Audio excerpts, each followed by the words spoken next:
በጣም ጣፋጭ ለማዘጋጀት ቀላል የሆነና ሁላችሁም በየቤታችሁ ልትሞክሩት የምትችሉትን የሩዝ በስጋ አሰራር ዛሬ ያሳያችኋለሁ።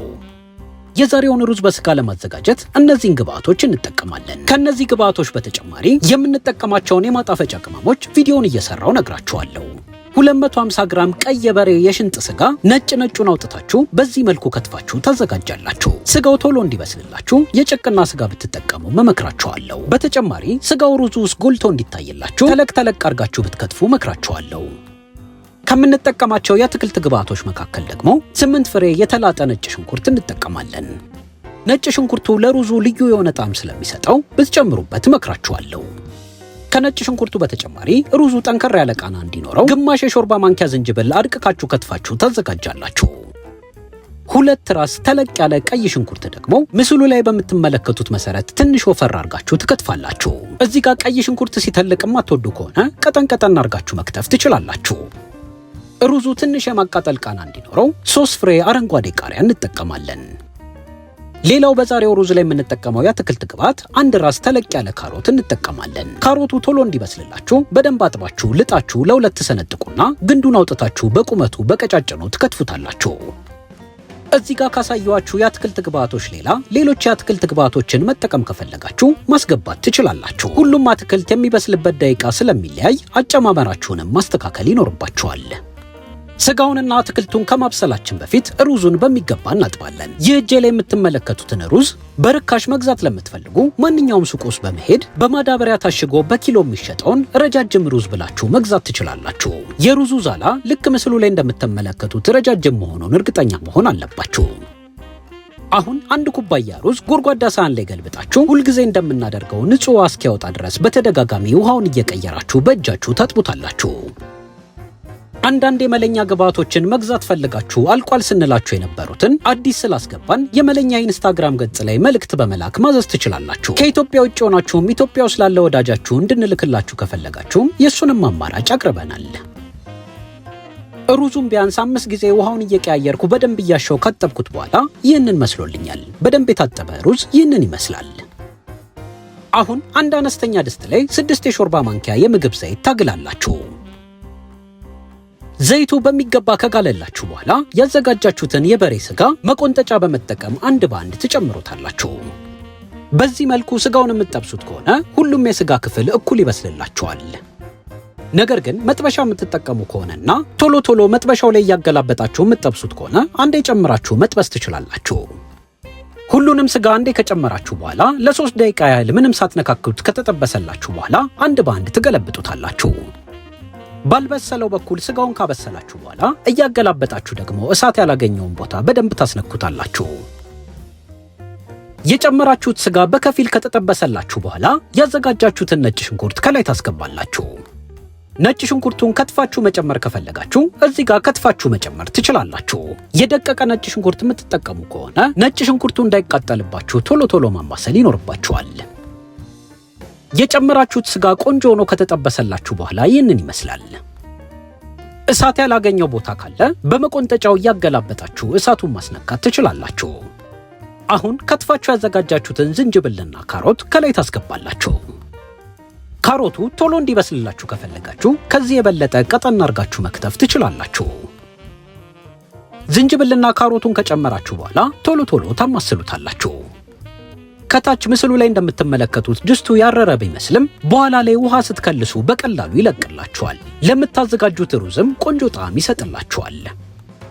ካሮቱን ጨምራችሁ ለተወሰነ ደቂቃ ካማሰላችሁት በኋላ በዚህ መልኩ ቆንጆ ሆኖ ሲበስልላችሁ ከትፋችሁ ያዘጋጃችሁትን 2 ራስ ቀይ ሽንኩርት ከላይ ታስገቡና ሽንኩርቱን ትበትኑታላችሁ። ቀይ ሽንኩርቱ ለሩዙ ቆንጆ ጣዕም ስለሚሰጥላችሁ በርከት አርጋችሁ ብትጨምሩበት እመክራችኋለሁ። ቀይ ሽንኩርቱን ከላይ ከጨመራችሁ በኋላ ትንሽ ውሃ ስለሚተፋ ከድናችሁ በእንፋሎት ታበስሉታላችሁ። ሽንኩርቱ ተከድኖ በእንፋሎት ትንሽ እስኪበስልላችሁ ድረስ የማጣፈጫ ቅመሞች ታዘጋጃላችሁ። ለዛሬው ሩዝ እንደ ማጣፈጫነት ከምንጠቀማቸው ቅመሞች መካከል በቡና ማንኪያ ልኬት ግማሽ የበሶ ብላ ዱቄት፣ ግማሽ የቀረፋ ዱቄት፣ ግማሽ የሮዝመሪ ዱቄት፣ ትንሽ ቁንዶ በርበሬና አንድ የቡና ማንኪያ ፓፕሪካ እንጠቀማለን። እዚህ ጋር የዘረዘርኩላችሁ እያንዳንዱ ቅመሞች ከባድ ነገር እንዳይመስሏችሁ። በቀላሉ በቤት ውስጥ እንዴት እንደምታዘጋጁ እዚሁ የመለኛ ገጻችን ላይ ስላሳየን እዚሁ መማር ትችላላችሁ። ቅመሞቹንም ለማዘጋጀት የግድ ፀሐይ ላይ ጥዳችሁ መዋል አይጠበቅባችሁም። የቤት ምድጃ በመጠቀም እንዴት ማድረቅ እንደምትችሉና እንዴት ማዘጋጀት እንደምትችሉ እዚሁ ገጻችን ላይ ስላሳየን መለኛ የሚለውን ቃል በማስቀደም የምትፈልጉትን የቅመም አይነት በመጻፍ መመልከት ትችላላችሁ። አሁን ያዘጋጃችሁትን ቅመም በደንብ ትቀላቅሉና ከላይ ትጨምራላችሁ። የምትጨምሩት ቅመም እንዳይቃጠልባችሁ አስቀድማችሁ የምድጃችሁን የሙቀት መጠን ዝቅ ታደርጉና ቅመሙን ጨምራችሁ በደንብ ከቀላቀላችሁ በኋላ የምድጃውን የሙቀት መጠን መልሳችሁ ከፍ አድርጋችሁ ትቀላቅላላችሁ። እንደ አማራጭ ደግሞ ቅመሙን ከመጨመራችሁ በፊት ትንሽ የፈላ ውሃ ጠብ አድርጋችሁ ካላላችሁት በኋላ ቅመሙን ጨምራችሁ መቀላቀል ትችላላችሁ።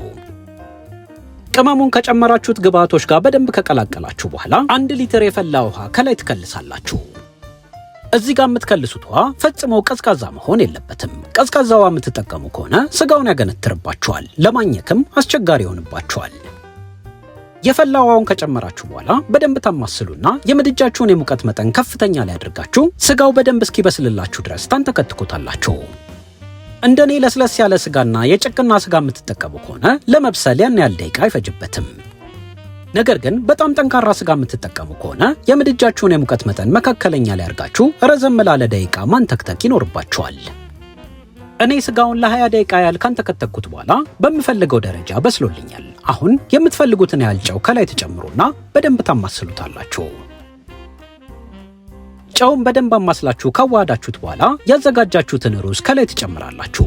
ሩዙን ከመጨመራችሁ በፊት እንደ አማራጭ አረንጓዴ ቃሪያ ከላይ ታስገባላችሁ። አሁን የምድጃችሁን የሙቀት መጠን ሙሉ ለሙሉ ዝቅ ታደርጉና ያዘጋጃችሁትን ሩዝ ከላይ ታስገባላችሁ።